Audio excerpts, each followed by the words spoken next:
कुछ स्केचिंग करूँगी, let's have some sketching and let's give them some water, और फिर उसके बाद जो है वो हम लोग ब्रेकफास्ट करेंगे अपना जाकर। तो ये मैं आपको दिखाती भी हूँ, it's so beautiful view, just look at it. आपको पता है, जिन्नों की एक जमात ने एक ईमानी मजलिस अटेंड की थी और उन्होंने क्या कहा था? उन्होंने कहा था, बेशक हमने एक अजीब कुरान सुना, यानी एक डिफरेंट कलाम सुना है जो हिदायत की तरफ रहनुमाई करता है। हम इस पर ईमान ले आए हैं। एक ईमानी मजलिस थी और सारी बातें, सारे मफहूम उनके दिल में उतर गए। और सोचने वाली बात है कि कितने साल का कोर्स किया था उन्होंने, कोई कितनी क्लासेस अटेंड की थी उन्होंने इस्लामी। हम सालों साल लगे रहते हैं लेकिन हमारी हालतें नहीं बदलती, हमारे मामूलात नहीं बदलते। हम भी उसी तरह परेशान हो जाते हैं जैसे दुनिया परेशान होती है। हमारे दिल की हालतें नहीं बदलती। वैसे तो शायद बज़ाहिर हम नमाज और रोज़ा रख रहे होते हैं और उम्रे भी कुछ लोग कर रहे होते हैं, लेकिन हमारे दिल की हालतें वैसी की वैसी होती है। हम भी गुस्से में आ जाते हैं, परेशानियों को अपने ऊपर सवार कर लेते हैं, गमों में डूब जाते हैं, डिप्रेशन के की बाज लोग तो गोलियां खा रहे होते हैं, एंजाइटी के मरीज होते हैं। तो ये तो अल्लाह का शुक्र है, अल्लाह का फजल है कि हमने इस्लामी माशरे में आँख खोली है, इस्लामी घर में आँख खोली है। हमारे वालिदैन, हमारे बहन भाई, हमारे हमसाए सब मुसलमान हैं। लेकिन पता क्या बात है कि जब हम बलूगत को पहुंचते हैं ना, थोड़े बाशऊर होते हैं, तो हम वो सही वाले शऊर नहीं हमारे अंदर आता। हालांकि हम होते अब बाशऊर हैं। हमें लगता है कि हमें इस ज़माने में पैदा ही नहीं होना चाहिए था।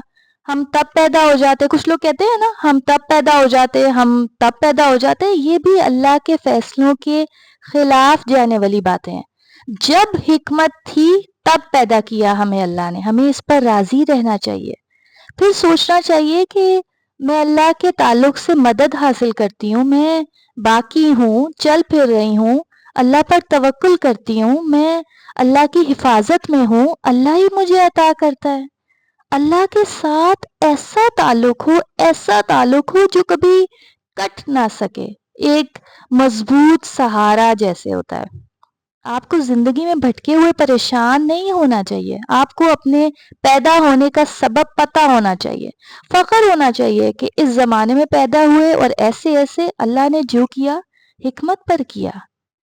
अगर आप अपनी ज़िम्मेदारियों को पहचान लेंगे ना, तो आप कभी भटके हुए और परेशान नहीं होंगे और कोई आपको कुछ नहीं कह सकेगा। तब लोग ये नहीं कह सकेंगे कि आप नाकाम हैं और आपके अंदर कोई सलाहियत नहीं है। कोई ताकत नहीं रखता ये सब कहने की।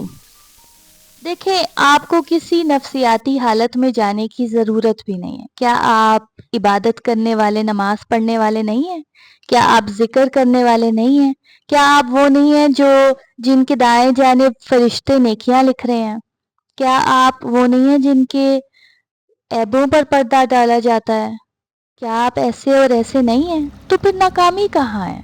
किसकी बात हमें चुभ गई और हम उसके पीछे डिप्रेशन में जाने लगे हैं? नाकाम असल में लोग दुनिया के बारे में सोचते हैं ना, दुनिया के ही सारे मयार हैं, पैमाने सारे दुनियावी हैं, तो फिर होती हैं ऐसी बातें कि तुम्हारी सलाहियतें कहाँ हैं और ये सब। तो हमने दुनिया के गम लगाए हुए हैं, सोते हैं तो इन्हीं गमों में सोते हैं, उठते हैं तो ऐसे ही। लेकिन हमें अल्लाह की मार्फत हासिल करनी है, उस ज़ात को जानना है जो ताकतवर और कवी तरीन है, उसका इल्म हासिल करना है। और हमें ये जानना है कि हम कमज़ोर और मोहताज नहीं हैं। हाँ, उस ज़ात के हैं, उस बेनियाज और गनी ज़ात के हैं, लेकिन वैसे हम कमज़ोर और मोहताज नहीं हैं।